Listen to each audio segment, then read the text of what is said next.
ஓம் சுவாமியே சரணமையப்பா. ஆஸ்யாம கோமள விசாலதனம் விசித்திரவாசோவசானமருணோத்பலதாமகஸ்தம் உத்துங்கரத்னமகுடம் குடிலாத்கரகேசம் சாஸ்தாரம் இஷ்டவரதம் சரணம் பிரபத்யே. சுவாமியே சரணமையப்பா. ஏஎம்என் டிவி நேயர்களுக்கு என் அன்பு வணக்கங்கள். ஐயப்பன் அருளமுது என்ற தலைப்பிலே நாம் ஐயப்பனை பற்றி சிந்தித்து வருகிறோம். இன்று ஸ்ரீ சாஸ்தா திருக்கல்யாணம் என்ற தலைப்பை பற்றி நாம் சிந்திப்போமாக. இந்த தலைப்பை பார்த்த உடனே எல்லாருக்கும் ஒரு பெரிய சந்தேகம், ஐயப்பன் பிரம்மச்சாரியாச்சே, எப்படி கல்யாணம் அப்படின்னு ஒரு பெரிய கேள்வி எல்லோருக்கும் முன்னாடி வந்து நிற்கும்.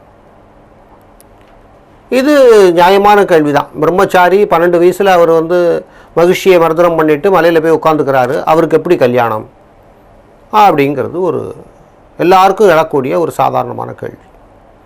இங்கே நாம் சொல்லக்கூடியது ஐயப்பன் இல்லை, தர்மசாஸ்தா. இந்த தர்மசாஸ்தாங்கிறது ஐயப்பனுடைய முதல் அவதாரம். ஐயப்பன் எடுத்த அவதாரங்களில் தர்மசாஸ்தா எடுத்த அவதாரங்களில் ஐயப்பனும் ஒரு அவதாரம், அவ்வளோதான். இந்த ஐயப்பன் அவதாரம் வந்து மகிழ்ச்சியை மர்தனம் செய்வதற்காக அவர் அவதாரம் பந்தளராஜாட்ட கிடச்சி ஒரு 12 வருஷம் பிரம்மச்சாரியாக இருந்து மகிழ்ச்சியை வந்து மர்தனம் பண்ணுறார், மகிழ்ச்சி சம்ஹாரம் பண்ணுறார். ஆனால் அவர் காந்தமலையில் இருக்கிற வரைக்கும் அவருக்கு பூர்ணா புஷ்கலாம்பாள் சமேத ஹரிகரபுத்திர ஸ்வரூப தர்மசாஸ்திர என்னவா, இது நம்ம அஷ்டோத்தரத்தை படித்தாலே தெரியும். புஷ்கலா பூர்ணா சமேத அப்படின்னு வரும், அஷ்டோத்தரத்திலே வருது. அது ஐயப்பன் அஷ்டோத்தரத்தை எடுத்து படித்தா அதிலே வரும். ஸோ இதனால் வந்து ஐயப்பன் பூர்ணை புஷ்கலை திருமணமானவர். அந்த திருமணம்னு வரும் பொழுது அது எங்கே நடந்தது, என்ன எப்போ நடந்ததுங்கிற விஷயத்தை பற்றி நம்ம சிந்திப்போமாக. சாதாரணமாகவே பகவானுக்கு திருக்கல்யாணம் பண்ணி வைக்கிறதுல எல்லாருக்கும் ஒரு சந்தோஷம். திருப்பரங்குன்றத்தில் போனீங்கன்னா தேவியான கல்யாணம் நடக்கும். திருச்செந்தூரில் போனால் முருகன், மதுரையில் பார்த்தீங்கன்னா மீனாட்சி கல்யாணம், ருக்மிணி கல்யாணம், எவ்வளோ இடங்களில் பஜனை பத்ததி முறையில் ராதா கல்யாணம் நடக்கிறத பார்த்துருப்போம். ராதா கல்யாணம், ருக்மிணி கல்யாணம், சீதா கல்யாணம், ராமருக்கும் சீதைக்கும் நடந்த கல்யாணத்தை பல கோவில்களையும் பல பஜனை பத்ததியில் பாகவதர்களும் பண்ணுறதை பார்த்துருக்கோம். அந்த மாதிரி பண்ணும் பொழுது ஒரு பெரிய ஆத்ம திருப்தி கிடைக்கிறது. இந்த ராதா கல்யாணம்லாம் எடுத்தால் ராதைங்கிறது வந்து ஆன்மா, அந்த ஜீவாத்மாக்கள் போய் பரமாத்மாவுடன் இணையக்கூடிய ஒரு சங்கல்பத்தை பற்றி சொல்லக்கூடியது தான் அந்த ராதா கல்யாணம். உலகத்தில் பிறந்த அத்தனை ஜீவாத்மாவும் இந்த பரமாத்மாவை போய் அடையணும். அந்த ஜீவாத்மா பரமாத்மா ஐக்கியம், ஆத்ம சைதன்யம்பாங்க. அந்த ஆத்ம சைதன்யத்தை பற்றி விளக்கக்கூடியது தான் அந்த ராதா கல்யாணங்கிறது. அதாவது ஒரு புரியாத விஷயத்தை ஒரு புரிந்த ஒரு அனுபவத்தை வைத்து புரிந்து கொள்ள முயற்சிப்பது தான் ஆன்மீகத்தில் ஒரு பெரிய விஷயம். கல்யாணங்கிறது எல்லாருக்கும் தெரியும். ஆனால் ஆத்ம சைதன்யம், இந்த ஆத்மா பரம்பொருள்லேருந்து வந்தது, இந்த ஜீவாத்மாக்கள் போய் பரமாத்மாட்ட போய் சேரணும், அந்த தத்துவத்தெல்லாம் சொன்னால் யாருக்கும் டைரெக்டாக எடுத்து சொன்னால் ஒருத்தருக்கும் புரியாது. ஆனால் அதே நேரத்தில் ராதைங்கிறது ஒரு ஜீவாத்மா, கிருஷ்ணனுங்கிறது வந்து ஒரு பரமாத்மா, இந்த ஜீவாத்மா அந்த பரமாத்மாட்ட போய் சேர்றது அப்படின்னு சொன்னால் எல்லாருக்கும் அது புரியும். அந்த மாதிரி ஒரு அடிப்படையில் தான் கல்யாணங்கிறதெல்லாம். ஆண்டவனுக்கு கல்யாணம் ஏது, கல்யாணம் இல்லாதது ஏது? ஆண்டவன் ஆணா பெண்ணாங்கிறதெல்லாம் பெரிய கொஸ்டின். ஆணும் இல்லை, பெண்ணும் இல்லை, ஆணும் இல்லாத பெண்ணும் இல்லாத ஒரு ஐக்கியம் கிடையாது. அது பரம்பொருள். அதெல்லாம் முழு முதற் பொருள். அதுக்கெல்லாம் இந்த மாதிரி ஒரு சின்ன இதெல்லாம் கிடையாது. ஆனால் நம்ம புரியாத ஒரு விஷயத்தை புரிஞ்ச ஒரு வழியை கொண்டு புரிந்து கொள்வதற்கு முயற்சி செய்வது தான் இந்த திருமணங்கிறது. இதெல்லாம் அப்படி பார்க்க போகும்போது இந்த தர்மசாஸ்தாக்கு திருமணம் வந்து முதல்ல வந்து புஷ்கலாங்கிற பொண்ணு தான் கல்யாணம் நடக்கிறதுங்கிறதாக ஒரு ஐதீகம். அந்த புஷ்கலா யார் அப்படின்னு சொன்னால், நேபாளத்தை ஆண்டு வந்த பளிஞ்ச மன்னன் ஒருத்தர் தான் நேபாளத்தில். அவன் மிகச்சிறந்த சிவபக்தன், அந்த காளி பக்தன். முக்கியமாக சொல்ல போனால் காளி பக்தன். அவன் காளி மேலே அவ்வளவு, நேபாளத்தில் வந்து மகாராஜாவாக இருந்தான், காளி மேலே அவ்வளவு பிரியம். அப்படி ஆண்டு கொண்டு வரும் பொழுது அவனுக்கு புஷ்கலா அப்படின்னு ஒரு பேர், ஒரு குழந்தை, பெண் குழந்தை இருக்குது. இந்த பெண் குழந்தைக்கு பேர் புஷ்கலா எங்கேருந்து வந்ததுன்னா, நதியினுடைய அங்கே வந்து புஷ்கலான்னு ஒரு நதி இருந்திருக்கு. அந்த நதியினுடைய பேரைத்தான் இந்த பெண்ணுக்கு வச்சுருக்காங்க.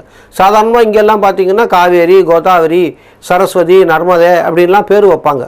பெண்களுக்கு வந்து நதியினுடைய பேரை வைக்கிறதுங்கிறது நம்ம இந்தியாவில் ஒரு சாதாரணமான மரபு. அது அந்த மரபு பிரகாரம் அவர் நேபாள மகாராஜா தன்னுடைய பெண் குழந்தைக்கு புஷ்கலா அப்படின்னு அந்த அங்கே உள்ள நதியினுடைய பேரை வச்சுருக்கார். இந்த மகாராஜா வந்து மிகவும் சீரும் சிறப்புடன் ஆட்சி புரிந்து வர்ற காலத்தில் அவருக்கு வந்து மூப்பு நரை இது ரெண்டும் இல்லாத நீண்ட நாள் வாழ வேண்டும்னு ஒரு ஆசை. எல்லா மன்னர்களுக்கெல்லாம் சாதாரணமாக சுகபோகங்களோடு இருக்கும்போது அவங்களுக்கு இந்த மாதிரி ஒரு எண்ணங்கள் வர்றது சகஜம். அந்த மாதிரி இவரும் ஒரு சாதாரணமாக அந்த எண்ணம் இவருக்கு வந்ததுனால என்ன பண்ணுறார், காளிக்கு வந்து இந்த கன்னி பெண்களை போய் பலியிடுறது அப்படியெல்லாம் ஒரு பழக்கத்தில் இருந்துட்டு வந்தது. அந்த மாதிரி இவர் போய் பலியிடுறதுக்கெல்லாம் ஏற்பாடெல்லாம் பண்ணுறார். அப்படி வரும்பொழுது கன்னிகா அப்படின்னு ஒரு பொண்ணு, அவன் வந்து ஒரு பெரிய சிவபக்தி, சிவன் மேலே அவ்வளவு ஒரு வாஞ்சைன்னா அன்பு தான். காதலாகி கசிந்து கண்ணீர் மல்கி ஓதுவார் தம்மைம்பாங்க. அந்த மாதிரி சிவன் மேலே ஒரு காதல் அவளுக்கு. அந்த கன்னியை போய் பிடிச்சிட்டு வந்து அவளை போய் பலியிடணும்னு சொல்லிட்டு முயற்சி பண்ணுறான். அப்படி முயற்சி பண்ணும் பொழுது சிவபெருமான் தன்னுடைய பக்தியினுடைய இதை காக்க வேண்டியது அவருடைய கடமை இல்லையா? உடனே சிவபெருமான் தன்னுடைய பக்தியை காப்பதற்காக அங்கே இருக்கிற தர்மசாஸ்தாவை கூப்பிட்டு, நீ போய் அந்த குழந்தைய காப்பாற்று, ராஜாவோட சண்டை போட்டு அந்த குழந்தைய காப்பாற்றுக்கிறார். அங்கே போய் குழந்தைய விடுவிக்கிறதுக்காக தர்மசாஸ்தா போகிறார். அவர் விடமாட்டேங்கிறார். உடனே ஒரு வீர தீர பராக்கிரமங்களெல்லாம் காட்டி அந்த ராஜாவை அடக்கி ஒடுக்கி அந்த பெண் குழந்தையை மீட்டு கொடுத்துட்றார். இந்த கன்னிகை அப்படிங்கிற சொன்ன அந்த பொண்ணை மீட்டுடுறார். ஏன்னா அது சிவபக்தி. உடனே இவருடைய வீர தீர பராக்கிரமங்கள் எல்லாத்தையும் பார்த்துட்டு நேபாள மகாராஜா தன்னுடைய பெண் குழந்தையை இவர் கல்யாணம் பண்ணி கொடுக்குறார். அதுதான் புஷ்கலா. இந்த புஷ்கலா யார் அப்படின்னா சாஸ்தாத் பராசக்தி ஸ்வரூபிணி, மிகவும் அழகானவள், சக்தியினுடைய அம்சத்தை கொண்டவள், சக்தி அம்சமாக இருக்கக்கூடியவள். இந்த சக்தி யார் அப்படின்னா இச்சாசக்தி, கிரியாசக்தி, ஞானசக்தின்னு 3 இருக்கு. இந்த 3 சக்தி உண்டு, 3 சக்திகள். இச்சாசக்தி அப்படின்னு சொன்னால் அது வந்து பார்வதி,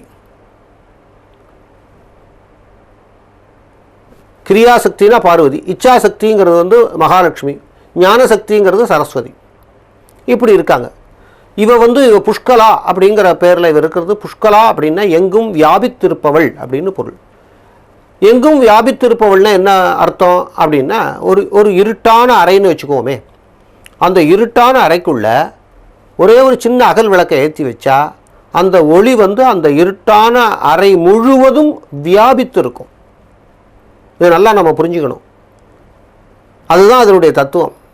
எங்கும் வியாபித்திருப்பவள் அப்படிங்கிறது அதனுடைய பொருள். அது மாதிரி புஷ்கலாங்கிறவள் எங்கும் வியாபித்திருப்பவள், அழகாக அவளுடைய ஜோதி ஸ்வரூபமாக இருக்காள். அதுதான் ஆதிபராசக்தி, பராசக்தி ஸ்வரூபிணி அவள்.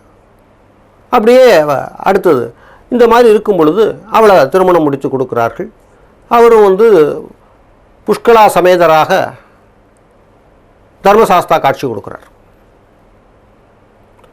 இது ஒரு பக்கம் இருக்க, அடுத்து கொச்சி நம்ம மலையாளத்தில் கொச்சி ராஜாவை, கொச்சின்னு ஒரு பகுதி இருக்குது.